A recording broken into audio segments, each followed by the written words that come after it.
নমস্কার বন্ধুরা, মেনকা রান্নাঘরে আপনাদের সবাইকে স্বাগত জানাই। তো বন্ধুরা, আমি আজকে নতুন একটা রেসিপি নিয়ে চলে এসেছি, তেলকই। তো কিভাবে বানাচ্ছি আপনাদের সঙ্গে শেয়ার করছি। চলুন বন্ধুরা, রেসিপিটা বানিয়ে দেখাই। আর পুরো ভিডিওটা দেখার জন্য অনুরোধ করছি। আসুন দেখাচ্ছি। তো আমি এখানে দেখুন নিয়ে নিচ্ছি কই মাছ। বাজার থেকে কিনে নিয়ে এসেছি কই মাছগুলোকে।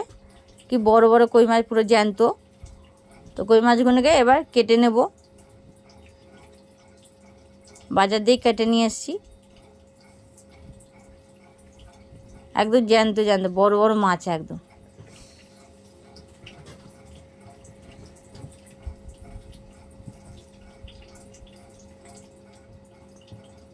তো দেখুন কেটে নিয়ে আসছে, ভালো করে ধুয়ে টুয়ে নিয়েছি, ভালো করে পরিষ্কার করে কেটে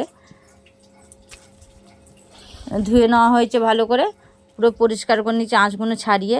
এতে এবার নুন হলুদ মাখিয়ে রাখবো 10 মিনিটের জন্যে। নুন হলুদ মাখিয়ে দিচ্ছি।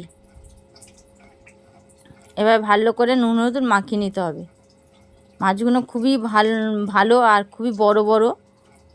এই মাছগুলো খুবই টেস্ট হবে খেতে। তো এবার নুন হলুদ মাখিয়ে নিলাম সবগুলোতে, নিয়ে 10 মিনিটের জন্যে এবার রেখে দেবো।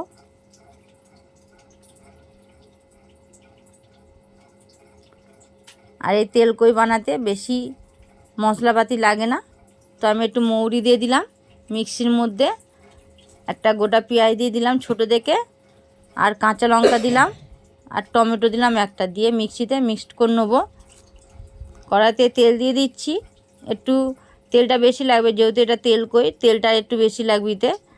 তো তেলটা গরম হয়ে গেছে, সর্ষের তেল। তো আমি মাছগুলো ভেজে নিচ্ছি, খুব বেশি ভাজা করব না, হালকা করে দুদিকে হালকা হালকা করে ভেজে নেবো। মানে বেশি কড়া করে ভাজলে মাছগুলো টেস্ট থাকবে না। তো এভাবে মাছগুলোকে ভেজে তুলে নিচ্ছি, খুব বেশি মাছ কড়া করিনি, হালকা করে ভেজে নিলাম। এবার এতে একটু সামান্য কালো জিরে দিলাম, আর 4-5টা কাঁচা লঙ্কা দিয়ে দিলাম। দিয়ে একটু নাড়াচাড়া করে যে মশলাটা করে রেখেছিলাম, মশলাটা এতে দিয়ে দিচ্ছি। গ্যাসটা একদম কমিয়ে রেখেছি। তো মশলাটা ভালো করে কষতে হবে, এখন কষতে হতে দেন দানা দানা ভাব হয়ে আসবে।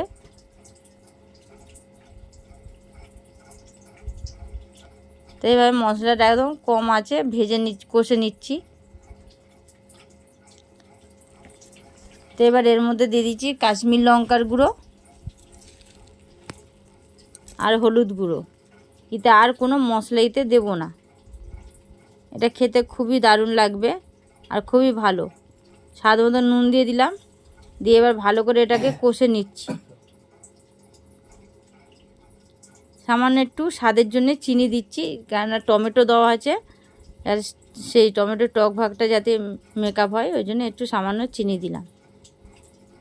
দিয়ে ভালো করে নাড়াচাড়া করে দেখুন তেল তেল ভাব বেরিয়ে গেছে, এখন দানা দানা ভাব হয়েছে। এবার এতে জল ঢেলে দেবো। খুব বেশি জল দেবো না, কেননা মাছগুলো খালি সিদ্ধ হওয়ার মতন জল দিলাম।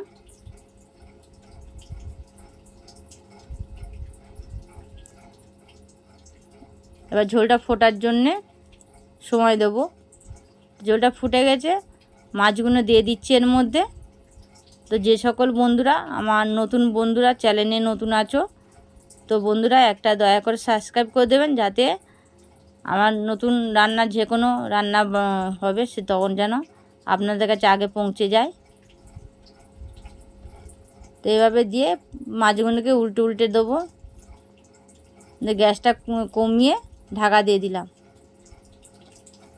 ঢাকনা খুলে আবার একটু উল্টে পাল্টে দেবো।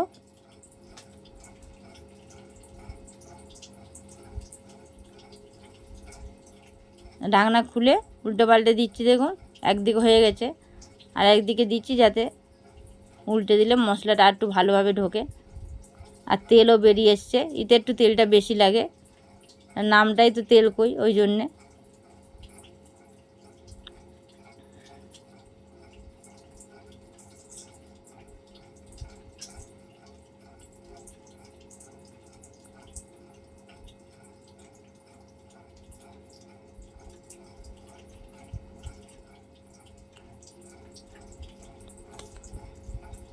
এভাবে উল্টে দিয়ে আবার কিছুক্ষণ ফুটিয়ে নিলাম। দেখুন হয়ে এসছে, একদম তেলও বেরিয়ে গেছে। তো নামিয়ে নিচ্ছি। তো কেমন লাগলো বন্ধুরা একটা কমেন্টে অবশ্যই জানিয়ে দেবেন, আর একটা লাইক করে দেবেন যাতে নতুন নতুন রেসিপি আপনাদের সঙ্গে শেয়ার করতে পারি। তো এখনকার মতন আবার এলাম। নমস্কার।